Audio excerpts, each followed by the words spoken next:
আলাইকুম রহমতুল্লাহ বারাকাত। আজিজুল হজ কাফেলা ঘাটপার খানসামা বীরগঞ্জ দিনাজপুর। আমি মাওলানা আজিজুল ইসলাম দিনাজপুরি মুআল্লিম। আমার মাক্কাতুল মুকাররমা থেকে 215 কিলোমিটার দূরে মাত্র সাদিয়া রাদিয়াল্লাহু তাআলা আনহা 12 দিন বয়সের শিশু বালক মুহাম্মদ সাল্লাল্লাহু আলাইহি ওয়াসাল্লামকে নিয়ে এসেছিলেন এই জায়গায় যেখানে আমরা দাঁড়িয়েছি। একদিকে দেখতেছেন কিছু নামাজের জায়গা আছে, এখানে মহিলা যারা তারা এখানে সলাত আদায় করেন, পুরুষেরও সলাত আদায় করেন এবং আমাদের হাজী সাহেবদের পিছনে একটা জায়গা রয়েছেন। আমি সেই জায়গাটি আপনাদেরকে দেখানোর চেষ্টা করতেছি যে এই জায়গাটিতে নবী করিম সাল্লাল্লাহু আলাইহি ওয়াসাল্লাম, এই যে পাথরে ঘেরা যে জায়গা, এই জায়গাতে নবী করিম সাল্লাল্লাহু আলাইহি ওয়াসাল্লামের বসবাসের ঘর ছিল। এখানে এখন লোকেরা আসেন বিভিন্ন দেশ থেকে, তারা 2 রাকাত সলাত আদায় করেন এবং আল্লাহ রাব্বুল আলামিনের কাছে দোয়া করেন। আমার যে হাজী সাহেবরা এখানে রয়েছেন, আজিজুল হজ কাফেলা ঘাটপার খানসামা বীরগঞ্জ দিনাজপুর, তিনাদেরকে নিয়ে এসেছি মা হালিমাতুস সাদিয়া রাদিয়াল্লাহু তাআলা আনহার বাড়ি পরিদর্শন করার জন্য। তারা এসেছেন, দেখেছেন, আলহামদুলিল্লাহ। সবাই একটু হাত নাড়া দিয়ে দেখান তো। আলহামদুলিল্লাহ, আমার হাজী সাহেবরা এখানে উপস্থিত, তারা হাত নাড়া দিয়ে দেখাচ্ছেন ইনশাআল্লাহ। আমি পিছনে যে পাহাড়গুলো দেখতেছেন, এই পাহাড়ের অপোজিটে বনু সাদ গোত্রের লোকেরা এখানে বসবাস করেন এবং তাদের বসবাসের জায়গা আজও পর্যন্ত অক্ষত রয়েছে এবং তাদের জীবন জীবিকা নির্বাহের জন্য কয়েকটি পথ রয়েছেন। একটি হচ্ছে উট, ভেড়া, দুম্বা, গাধা তারা লালন পালন করেন এবং পাশাপাশি এই বনু সাদ গোত্রের আশেপাশে যেখানে পাহাড়ের দুর্গম এলাকার নিম্নভূমিতে যেগুলো জায়গা, সেই জায়গাগুলোতে বিশেষ বিশেষ ফসল ফলাদি ফলমূল এখানে উৎপাদন হয়।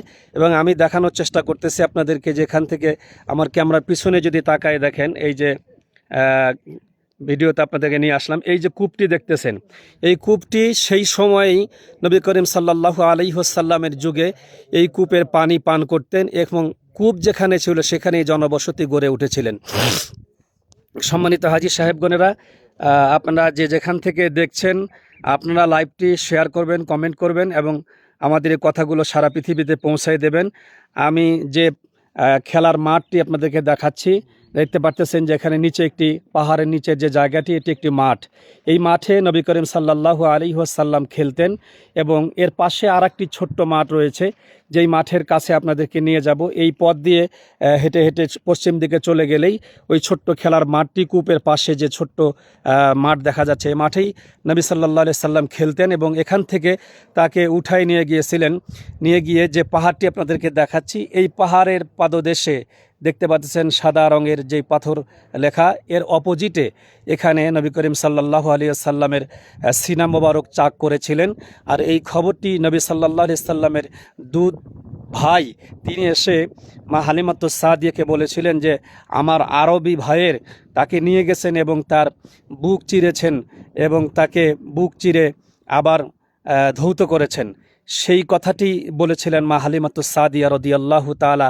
আমি সেই জায়গা আপনাদেরকে দেখানোর জন্যই সুদূর বাংলাদেশ থেকে 6500 কিলোমিটার রাস্তা অতিক্রম করে মক্কাতুল মুকাররমায় পৌঁছে মক্কা থেকে আরও 215 কিলোমিটার রাস্তা আমাদের হাজী সাহেবদেরকে নিয়ে এসেছি।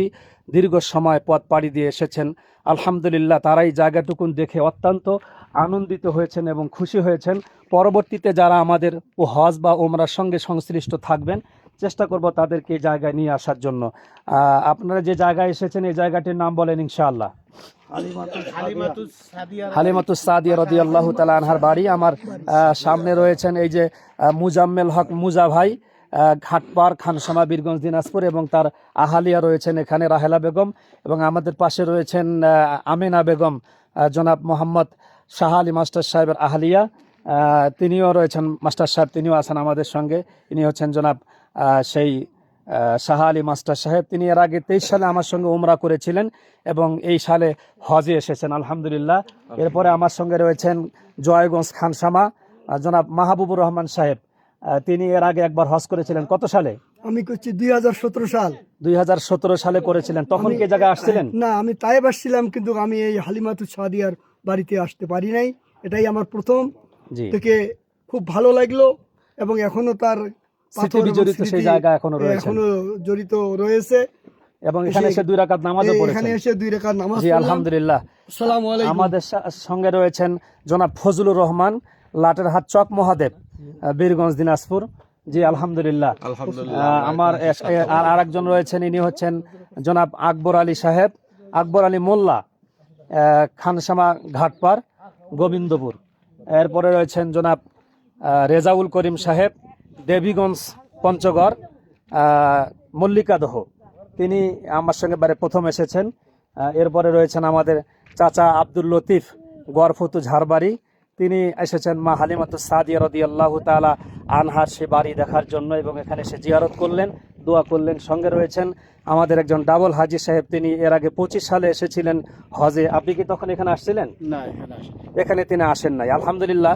আমি মাওলানা আজিজুল ইসলাম দিনাজপুরি চেষ্টা করি মক্কা মদিনার যে জায়গাগুলো দর্শন করার জন্য হাজি সাহেবরা যেন এই জায়গাগুলো দেখতে পারেন। আল্লাহ রাব্বুল আলামিন ওনাকে নসিবে রেখেছেন বলেই দ্বিতীয়বার আসার কারণে এই জায়গায় তিনি দেখতে পেলেন।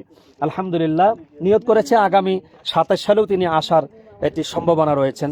আলহামদুলিল্লাহ। আল্লাহ পাক যদি কবুল করেন আমাদের কাফেলায় থাকবেন। আমার সঙ্গে রয়েছেন জনাব আতিকুর রহমান আহেদ আলী, নতুন বন্দর, দেবীগঞ্জ, পঞ্চগড়। জনাব আপনার কেমন লাগতেছে? খুব ভালো লাগতেছে ভাই। আলহামদুলিল্লাহ। আলহামদুলিল্লাহ। আমাদের সঙ্গে আরেকজন হাজি সাহেব রয়েছেন, তিনি হচ্ছেন জনাব হামিদুল ইসলাম মাস্টার সাহেব, খানসামা। উনি একটু পায়ের ইনজুরি থাকার কারণে এই পাহাড়ের উঁচু জায়গায় উঠতে পারছেন না বলে নিচে অপেক্ষা করছেন। আমরা তার জন্য দোয়া করি আল্লাহ রাব্বুল আলামিন যেন এই জাযা ওনাকে দান করেন। সকলে বলে আমিন। আমাদের এই লাইভটি শেয়ার করবেন এবং কমেন্ট করে আমাদেরকে জানাবেন। সকলেই দোয়া চান ইনশাআল্লাহ। আসসালামু আলাইকুম ওয়া রাহমাতুল্লাহি ওয়া বারাকাতুহু।